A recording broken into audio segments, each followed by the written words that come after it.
I had the honour of speaking last week in Hale. When I arrived, I sat with Rafi and the two of the Rabbonim and the Rebbetzim, the ladies. And I said to the rabbi, could you please give me a tip? I'm a very nervous speaker. I rush it. What can I do? He said, well, what you need to do, Howard, go on the stage with a full bladder. He said, you'll spend more time worrying about your bladder than you will about the audience. So this lasted about 1.5 minutes. Good evening, everyone. My name is Howard Sternberg. My background, I worked in my family textile business for 47 years until I retired 4 years ago. Pause. Oh, I don't read that. I will have been married 40 years next month to my gorgeous wife, Heather, who I love dearly. I have 3 beautiful daughters, 2 lovely sons-in-law, and possibly the 2 most amazing grandsons in the world. I'm truly blessed. I heard the Fed were looking for volunteers, and to be honest, I wasn't particularly interested, but I thought I'd give it a shot. So I went along and I was interviewed. Fortunately, I passed. I'm still here. About 10 years before I retired, one of my friends told me about it. He was doing it, and we mixed up. Anyway, it's fine, sorry. This chat changed my life at the Fed. I know it was a very bold statement to make, but honestly, it changed your whole life being a volunteer. It just makes everything fantastic. During the informal chat, I was told a terrible hardship in our community. I hadn't realised the scale of the problems. I think we all hear about people living in poverty, people living in isolation, children with severe illnesses. The list just goes on. But I think the most important thing we hear is we have to help people. We can't leave these poor people. Someone's got to help, and the Fed are there. I've talked to people about this, and they listen to me and they say, oh, yes, it's fantastic, and yes, it's good. And then they walk away and they forget all about it, and it's upsetting. The point I'm trying to make is that the Fed hears these problems every day and actually tries to solve these problems with the help of the volunteers and your generous donations, which enable us to help all these people. We are a local organisation and only helped by people like yourselves. There are no magic funds coming from London, and that is very important. It's all Manchester, all Manchester.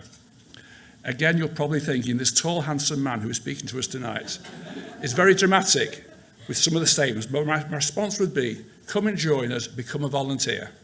After you've experienced being a volunteer, let's have another chat and see how it's changed.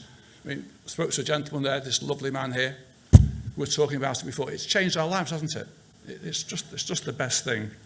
I became a type of buddy, a befriender they call it. I go out to visit people for a chat or take them for a coffee. I had one standout buddy who I saw for 3 years. He was the loveliest man in the world.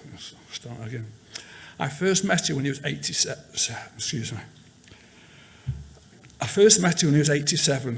And he and his wife had moved into sheltered accommodation as they needed assistance. I know what I'm going to say, and I still start crying.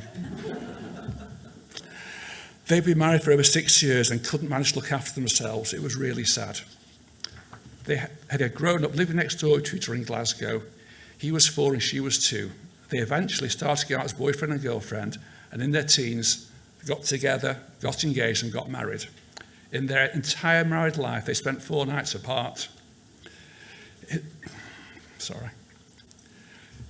His wife's health declined, and she moved into Eastlands Village. He would visit her every day. Unfortunately, his wife passed away. He was almost entirely alone. He had 2 children, grandchildren, and great-grandchildren, but they couldn't be with him all the time. They all lived in London. The family contacted the Fed for help, and I was introduced to his buddy. From the moment I was introduced to him, we got on like a house on fire. At first, I'd taken him for walks up the road, with him holding my arm, him telling me all the stories of yesteryear. He was amazing. He was naughty. His sense of humour was infectious. As he got more frail, the walks decreased to just up and down the corridor in the flats where he lived. We built a very close relationship. Even when I was own business all over the world, I'd ring him regularly, telling him all my stories and all my problems, and he always brought a smile to my face. Soon be over. Eventually, he became very weak, and he moved to Eastlands Village, where again I visited him on a regular basis until the time, unfortunately, he passed away. At the funeral, his grandson made a special mention of his best friend, Howard.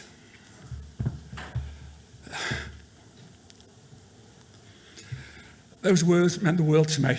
Those words summed everything. He was my buddy. And I know I was able to make a difference in his life. It was an amazing feeling. Currently, I visit several clients. One has dementia, another is suicidal, another is totally alone.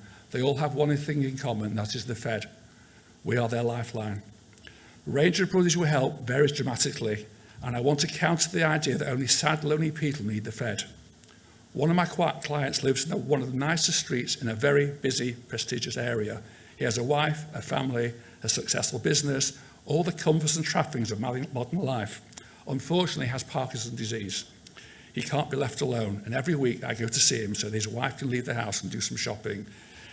He has a lovely wife, but they all lead busy lives. But I'm there 1 hour a week, and again, I must say, I thoroughly enjoy every moment with him.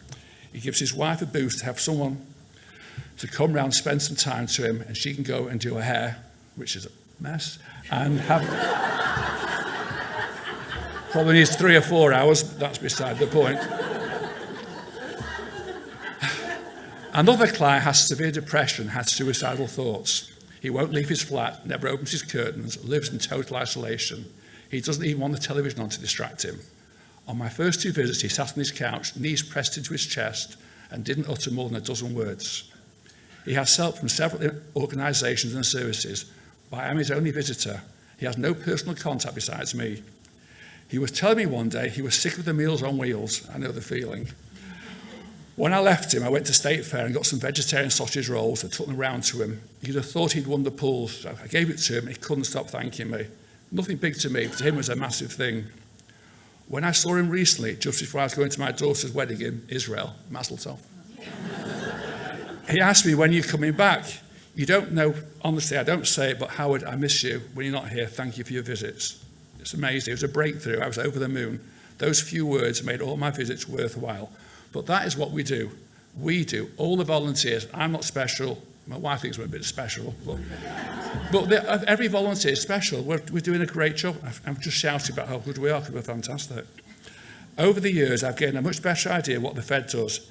And what we do, the list goes on forever.